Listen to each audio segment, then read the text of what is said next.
Hello friends, today I'm going to talk to you about one of my favorite artists and illustrators as well as animators, and his name is Tim Burton. And perhaps you've heard of him or heard of some of his movies. One of his most famous is The Nightmare Before Christmas. He was born in 1958 in Burbank, California, and he's in his early 60s, and he is living and working still today and making movies out in Hollywood. And he studied animation in college, and when he first got out of college, he worked as an animator for Walt Disney. But then a year later, after working for Disney, he said, "You know what? I'm not really interested in drawing the same kind of way that Disney wanted him to." He had his own very creative style that, of course, if you've seen The Nightmare Before Christmas or his other movies, his drawings kind of mix a lot of creepiness and fantastical elements. Some of his other movies you might be familiar with are Beetlejuice, Frankenweenie, and of course, The Nightmare Before Christmas. So here's one of his earlier drawings. It's called The Black Cauldron.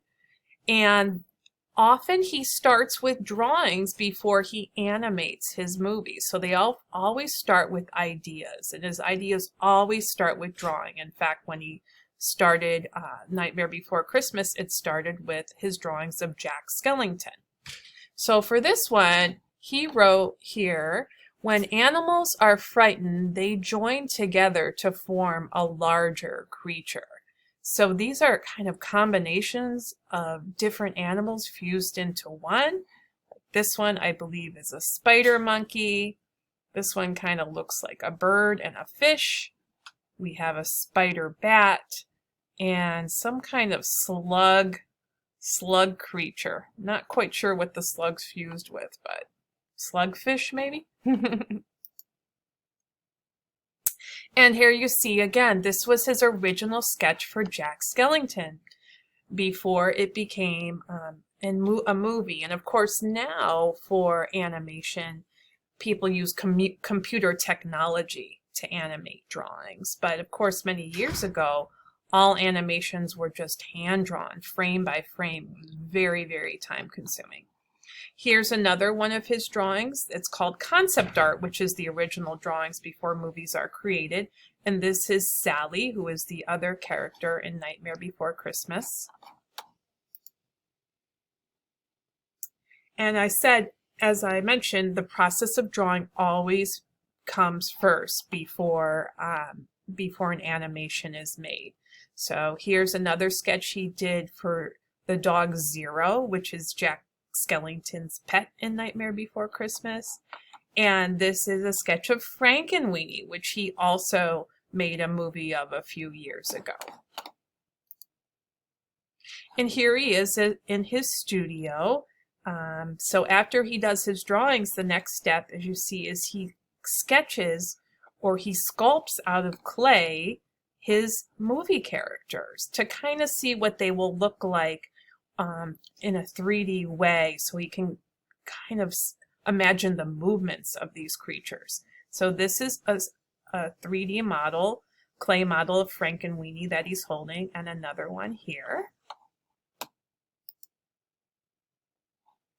And then this is his original drawing of the trick-or-treaters in The Nightmare Before Christmas, and here you see what they look like once they're animated. And there he is again in his studio with clay models of the trick-or-treaters that were made and of Jack Skellington and Sally. Here's an original sketch of Beetlejuice. And this one he titled Beetlejuice with an Upset Stomach. This is another one of his kind of fantastical drawings of this inflatable creature. It looks like he has an air pump here with his tentacles, all different creatures. He looks like a pop star with his sunglasses, and one of the tentacles is taking a picture of him. This one, I think, was inspired by Little Red Riding Hood, but Little Red Riding Hood as a skeleton with the big bad wolf. Looks very scared. Looks like Little Red Riding Hood scaring the big bad wolf in this one. This is a birthday card he did for somebody. It looks like Batman and Robin's. This one is called Mummy Boy.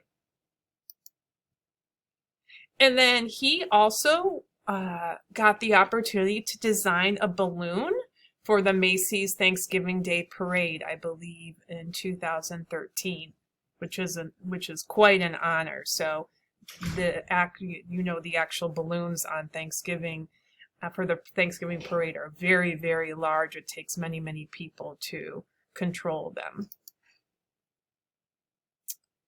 And here is a final sketch of all of his amazing creepy creatures.